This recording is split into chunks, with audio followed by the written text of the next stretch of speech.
a pas une infirmière qui puisse être spécialiste en IST. Les IST ne sont que de cas à soigner. Personne ne peut être spécialiste en IST.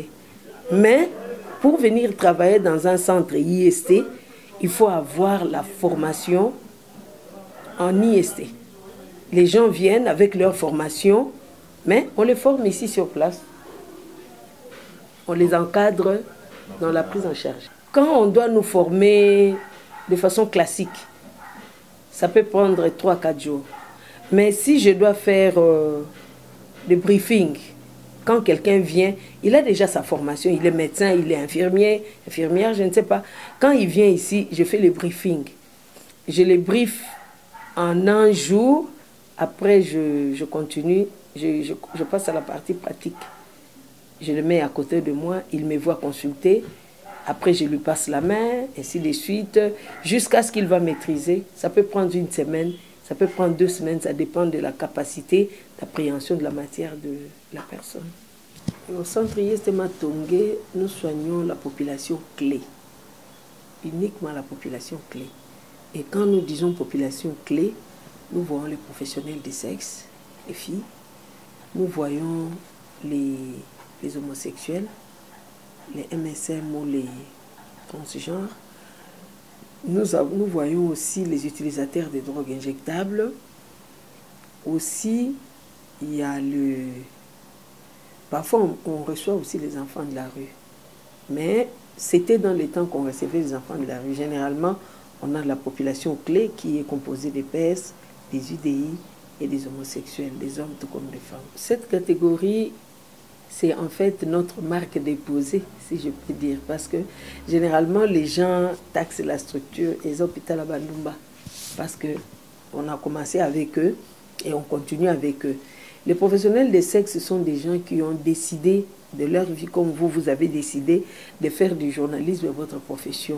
Elles ont décidé de faire du sexe leur profession et ils vendent leurs services sexuels. Ce sont des filles qui nécessairement ne vivent que de ça. Mais à arriver à un certain niveau, ils en ont marre. Elles se disent, bon, je peux abandonner parce que c'est le corps. Dans cette catégorie-là, ils sont échelonnés. On a des plus petits aux plus grands, des plus petits, des 12, 13, 14, 15, 16 ans, on les appelle actuellement les cannes à sucre. Mais on les appelait dans les temps les mabata rouges. Mais bon, comme les choses changent, actuellement on les appelle des cannes à sucre. Des 17 ans, 18 ans, 19 ans, 20 ans, on les appelle des Oudjana. Vous avez entendu parler des Oudjana. Plus de 20 ans, eux-mêmes se font appeler les Mazembe. Mais nous, on les catégorisait en londoniennes et en une catégorie là qu'on appelle hôtel. C'est-à-dire, les londoniennes sont celles-là qui s'élèvent vraiment sur le boulevard, qui attendent leurs clients au bord de la route. Tandis que les hôtels sont ceux-là qui vivent dans des hôtels. Elles vivent dans des hôtels, reçoivent leurs clients là-bas, elles louent une chambre. Elles peuvent être à 4 ou à 5 qui louent la même chambre. Cette chambre-là n'est que leur lieu de travail. Chacune d'entre elles qui a son client, il vient là. Il y a une autre catégorie qu'on trouve que le long des rues et ils habitent juste les parcelles à côté des rues. Prenons celles qui se retrouvent le long de Montpono, l'avenue Montpono. Si vous passez là à partir de 18h, 19h, vous voyez les filles sont là exposées. Et les maisons que vous voyez, les maisonnettes que vous voyez derrière elles là, c'est là qu'ils vont faire leur commerce. Quand ils ont un client, ils vont là-bas. Et ils ont aussi leurs tarifs. Pour un coup pressé, ils ont un tarif. Et pour passer toute la nuit, ils ont des tarifs.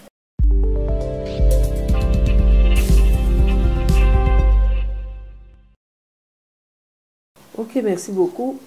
Au début, avec d'autres bailleurs de fonds qu'on avait, notamment MSF, on avait un véhicule qui allait chaque fois les récupérer dans leur lieu, leur site d'habitation leur parcelle d'hébergement ou dans des hôtels où elles vivent. On les amènerait ici et une fois ici, on leur établit une fiche. Si c'est nous-mêmes qui étions partis les chercher, on n'a pas besoin de trop les questionner parce que nous sommes sûrs qu'on les a eus dans une parcelle d'hébergement ou dans un site quelconque selon la cartographie que nous détenons. Si elles viennent elles-mêmes, c'est en ce moment-là qu'on doit vraiment les checker pour décanter les faux des vrais.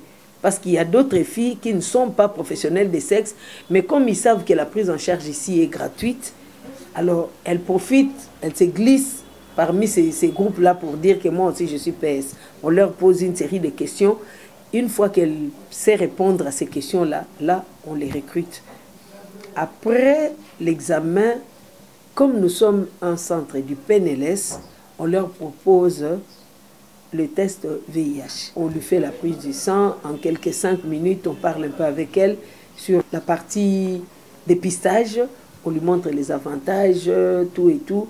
Après, pendant ces temps-là, le test est en train d'évoluer. Dès que la réponse est là, on lui fait l'annonce. Si elle est positive, c'est-à-dire atteinte du VIH, on me le ramène. Parce que comme je fais l'accompagnement psychosocial, je vais la reprendre, je vais reparler avec elle. Après, je fais la prescription. Elle-même, je la fais sortir, elle part prendre d'autres médicaments. Sa fiche, je vais la déposer au box de la prise en charge du VIH. Et je lui établis comme ça une carte de rendez-vous. Cette carte-là de fidélité, elle va revenir avec après une semaine. Si on découvre qu'elle n'est pas atteinte du VIH, là, on va lui remettre sa carte, son ordonnance que j'aurai établie, et puis on la dirige vers la pharmacie. Arrivé à la pharmacie, on lui sert ses médicaments, on lui explique comment prendre les médicaments, et puis avec la carte de rendez-vous, comme elle a déjà sa date de rendez-vous, elle va revenir au jour et à l'heure marquée. Et tout ce qu'on peut faire sur une professionnelle de sexe ou sur une personne considérée qui pour population clé, c'est gratuit.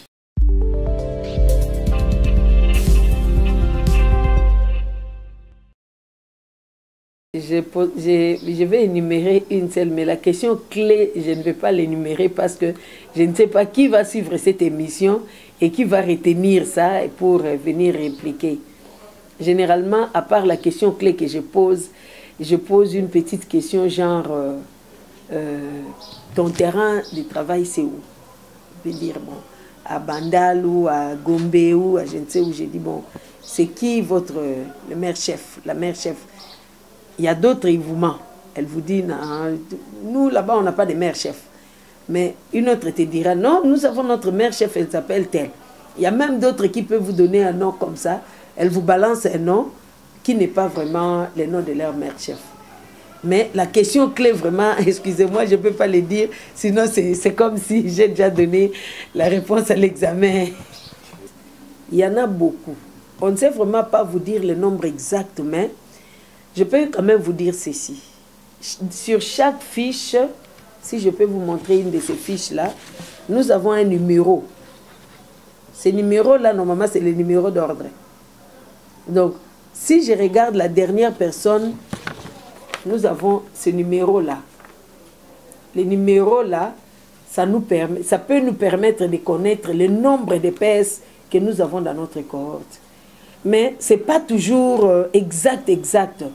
Parce qu'il y a d'autres qui ne viennent plus. Il y a d'autres qui continuent à venir.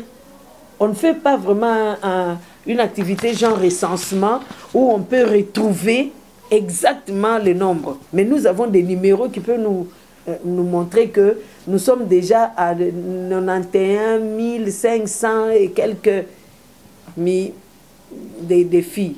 Parce que nous n'avons pas seulement eux, il n'y a pas seulement cette catégorie, il y a aussi les autres qui sont considérés comme les PS des hommes, qui sont considérés comme des PS, qui travaillent comme des PS, qui sont des MSN, des masculins ayant sexualité avec les masculins, que l'appellation vulgaire dit PD. Il y a aussi eux, donc on ne peut vraiment pas vous donner le nombre. En ce qui concerne peut-être les cas de VIH, on peut vous dire notre cohorte c'est à combien, mais pas les cas des IST avec les PS. C'est difficile.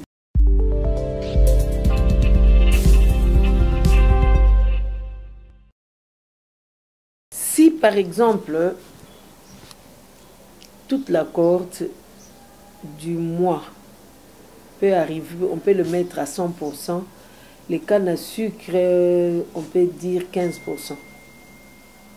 Les Oudjana peuvent prendre 10% et les restes, ce sont les Mazembe. Et les Mazembe ont une catégorie de maladies, tandis que les Oudjana et les cannes à sucre, ce sont elles qui viennent vraiment avec des IST frappants, toutes petites là.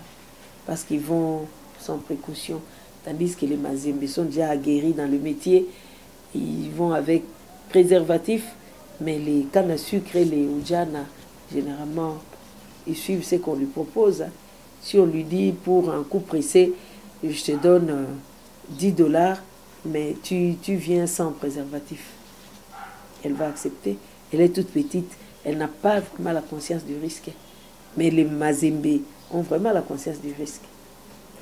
Je dirais ceci, il est important que nous fassions la prise en charge du professionnel de sexe en matière des IST ou VIH ou je ne sais quoi. Parce que d'autres personnes nous disent, vous êtes en train de favoriser la prostitution. Pourquoi vous les soignez en plus gratuitement? On doit les soigner parce que vous allez vous dire, vous êtes en train de me suivre. Moi, jamais je n'irai avec une professionnelle de sexe. Oui, ça c'est vous. Mais il y en a beaucoup qui ne trouvent leur plaisir que chez nos filles-là. Et si nous ne soignons pas ces filles-là, vos frères qui y vont là-bas ramèneront l'infection chez eux. Si ce n'est pas vos frères, ce sont vos enfants. Vos filles, tout comme vos garçons, peuvent être là. Actuellement d'ailleurs, il y a une grande partie de nos filles qui vivent dans nos maisons, qui ne font pas la rue, qui travaillent comme des professionnels de sexe pour avoir le téléphone dernier cri. Avec tout ce que ces filles-là font, nous avons tout intérêt à soigner les IST et de la façon dont nous les faisons. Tout ce que nous demandons à notre État, que l'État congolais fasse sa part. Parce que nous travaillons avec des projets. Quand on a un projet, un partenaire, ce partenaire-là vient, il dit, ma part, c'est de faire ceci, de faire cela. Et il y a une part qui revient toujours à l'État congolais. Et généralement, c'est l'achat des médicaments. Que l'État subventionne la partie médicaments. C'est ce que nous attendons de l'État. Nous remercions l'ISAPO TV qui s'est soucié de nous, de venir voir qu'est-ce qui se passe au centre IST Matongé. Nous remercions aussi nos autorités qui ont permis à ce que nous ayons cette interview avec l'ISAPO TV. Nous remercions aussi Papa Joël.